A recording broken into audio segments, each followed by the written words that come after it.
E aí pessoal, beleza pura? Tudo bem com vocês? Passando aqui hoje mais um dia brevemente para responder a uma dúvida de um aluno nosso do curso, né? Tem uma aula do nosso curso, a terceira aula do segundo módulo, onde eu explico um pouquinho sobre os diversos produtos químicos que existem no mercado para tratamento, algumas características de cada um deles, suas funções.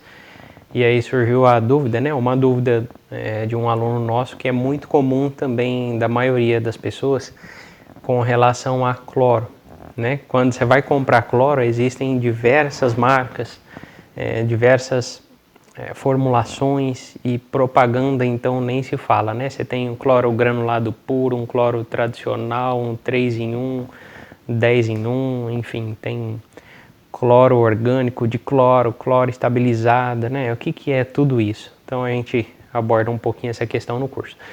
Mas a dúvida do Thiago, né, que é um aluno nosso do curso, Thiago Teles Araújo, é a seguinte, ó, algumas pessoas falam que o cloro estabilizado contém ácido cianúrico, o que prejudica a água.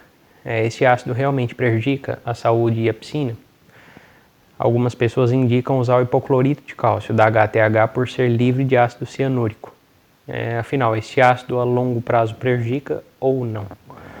Então vamos lá por parte. Primeiro, né, cloro estabilizado contém ácido cianúrico? Sim, é só ler no rótulo da embalagem, né? Todo cloro estabilizado contém ácido cianúrico. Para que é o ácido cianúrico? É justamente um estabilizante que faz com que o seu cloro tenha uma ação mais prolongada, que ele dure mais tempo na sua piscina, especialmente se é uma piscina de água aquecida, se é uma piscina exposta à luz do sol, tá bom? Todo cloro estabilizado vai tender a durar mais tempo na sua piscina, tá? Então, sim, todo cloro estabilizado tem ácido cianúrico. A questão é, ele prejudica a água ou prejudica a saúde?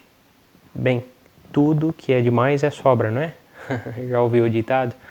Então, sim, pessoal, se for em excesso, né, se o nível do seu ácido cianúrico estiver muito alto, ele é prejudicial, tanto para o tratamento de água, né, você vai ter uma dificuldade em obter uma água cristalina, você vai ter dificuldade em realizar uma decantação, você vai ter, se for uma piscina que é fiscalizada, por exemplo, talvez você tenha que fazer a correção, você tem um período, né, um prazo para fazer a correção desses parâmetros, porque o ácido cianúrico existe medição e ele tem que estar dentro da faixa.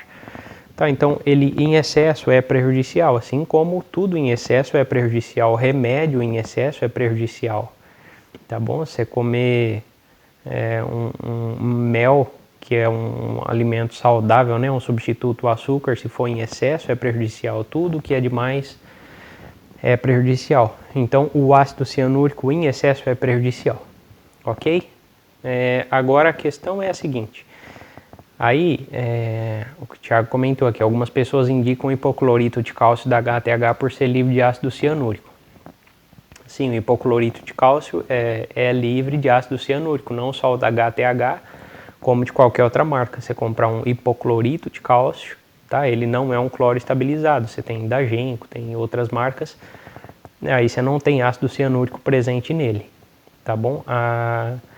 Agora, o que acontece, pessoal, é o seguinte, ó, eu sempre utilizei e utilizo até hoje, acho que em mais de 90% das piscinas eu trabalho com um cloro estabilizado. O que acontece? Quando é que o nível de ácido cianúrico vai ficar elevado demais? Porque assim, esse é um produto relativamente cumulativo, tá? Você vai utilizando e ele, diferente do cloro que evapora, que é consumido, o ácido cianúrico ele tem um efeito meio que cumulativo no longo prazo. Só que o que acontece é o seguinte, a dose, o nível de ácido cianúrico que tem dissolvido nos cloros que você compra, no cloro estabilizado, ele é tão pequeno que você levaria muitos meses colocando esse cloro, tá, numa mesma piscina, sem jogar nada de água fora, para você ter um nível de ácido cianúrico muito alto.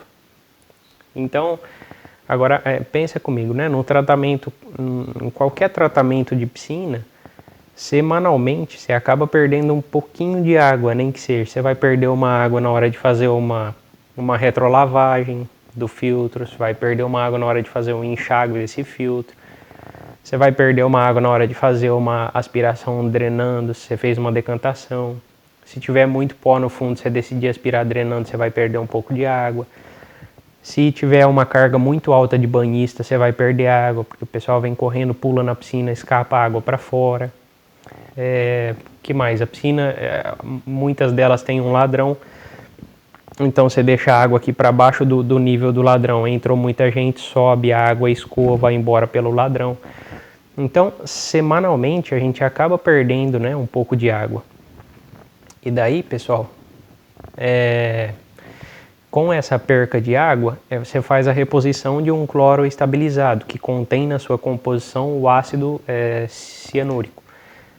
Vai aumentar demais o nível do ácido? Dificilmente. Falando da minha experiência, tá? Nunca tive problema com o nível de ácido cianúrico elevado demais. Isso quer dizer que eu não estou te recomendando utilizar um hipoclorito de cálcio? Jamais. Se você quiser usar um hipoclorito de cálcio, pode usar. Quer dizer que eu estou te recomendando utilizar só um cloro estabilizado? Jamais, pessoal. Você tem que aprender quais são as características de cada um desses produtos e usar de acordo com o resultado que você espera obter, tá bom? Agora sim, quem é tratador de piscina precisa aprender a trabalhar com todos os tipos de produto, tá? Porque na maioria das vezes, se você é tratador e você fecha um pacote, né, fecha serviço com o seu cliente para prestar somente a mão de obra, né, somente a parte técnica e mecânica do tratamento, e a compra de produtos fica a critério do proprietário, algumas vezes ele vai perguntar que produto você gosta de usar, mas na maioria das vezes ele vai comprar o produto que ele bem entender. Então você fala, preciso de um cloro. Ele vai lá na loja e normalmente ele vai por preço, tá bom? Você pode até recomendar. Tem marcas que eu gosto, o pessoal quando pergunta eu faço a recomendação porque acho assim que tem um custo-benefício acima da média, né? Então, quando eu tenho a oportunidade de fazer recomendação para um cliente, para um aluno, eu faço a recomendação. Mas na maioria das vezes o proprietário de piscina vai na loja e ele vai comprar por preço, porque ele não conhece, ele não sabe essa relação de custo-benefício entre o produto. E nem sempre o produto mais caro é o melhor, e nem sempre o produto mais barato é o pior, tá bom? Então, mas assim, você tem que aprender a trabalhar com todos os tipos. Você vai ter que aprender a utilizar um cloro estabilizado, um hipoclorito de cálcio, um cloro granulado puro, um cloro concentrado, né? Que vai ter que utilizar tudo porque o pessoal vai comprar e você simplesmente vai ter que usar o produto, tá bom, pessoal? Então, a questão é essa, né? Em excesso, tudo que é demais faz mal, tá bom? E o ácido cianúrico dá na mesma. Agora, assim, tem como a gente utilizar um ácido, comprar o ácido cianúrico à parte, né? Esse estabilizante, colocar na piscina, e aí você segura um pouco mais a evaporação desse cloro.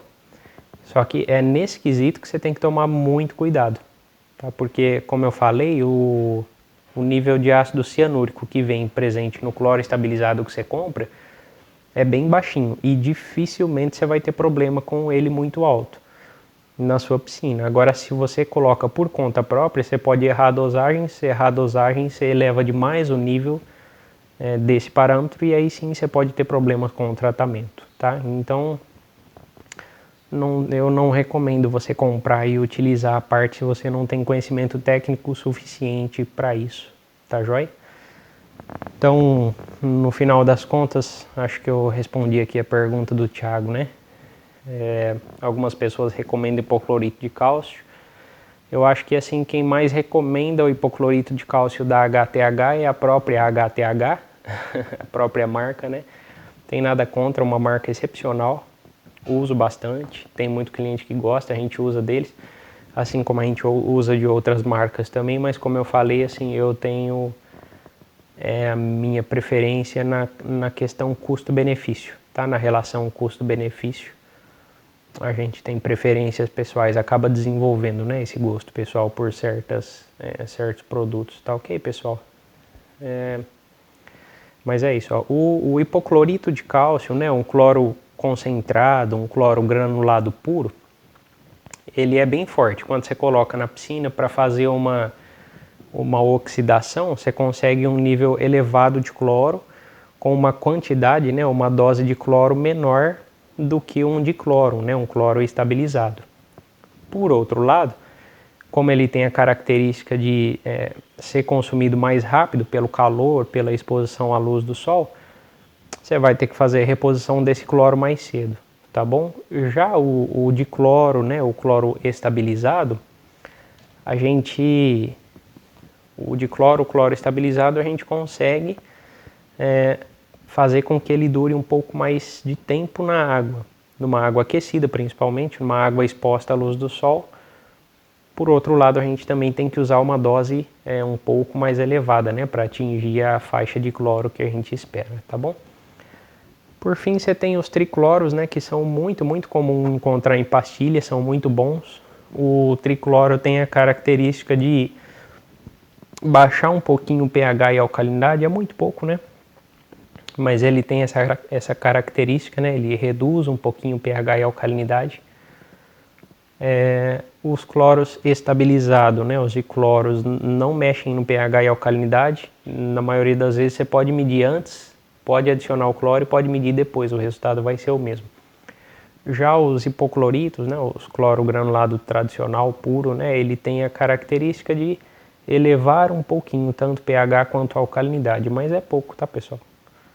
Não chega a ser algo assim que vai interferir demais no tratamento, tá bom? Então, tá aí, respondido mais uma dúvida. Essa é a dúvida de um aluno nosso, né? E talvez seja a dúvida de alguns de vocês também, queridos proprietários de piscina e tratadores de piscina. Pessoal, forte abraço, até o nosso próximo vídeo.